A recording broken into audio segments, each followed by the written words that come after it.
Hindi ito personal, ito'y panawagan. Boses ng kalsada, salita ng bayan. Sa mic na to, ilalabas ang saloobin. Kung may kasalanan, dapat managot din.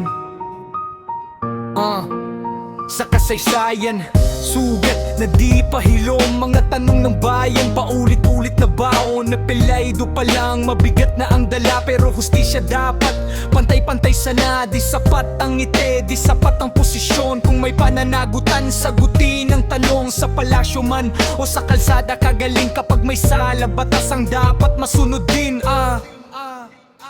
Hindi galing, hindi inggit ang dahilan, kundi sigaw ng hustisya ng sambayanan.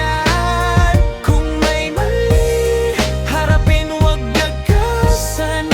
Batas ay batas, walang pinipili sa pangalan.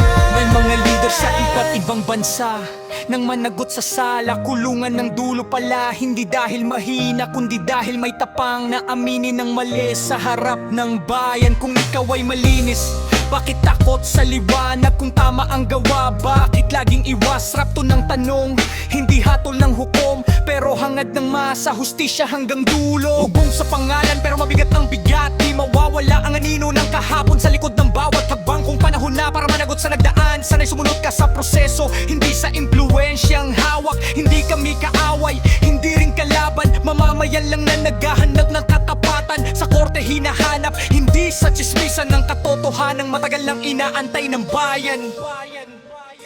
Hindi galing, hindi inggit ang dahilan, kundi sigaw ng hustisya ng sambayanan. Kung may mali, harapin, huwag takasan. Batas ay batas, walang pinipili sa pangalan. Hindi galing, hindi inggit ang dahilan, kundi sigaw ng hustisya ng sambayanan. Kung may mali, harapin, huwag takasan. Batas ay batas, walang pinipili sa pangalan. Rap lang to, pero ang mensahe seryoso. Opinyon ng mamamayan, hindi hatol ng hukom. Kung may kasalanan, managot. Kung walang sala, patunayan sa dulo, hustisya pa rin ang panalo.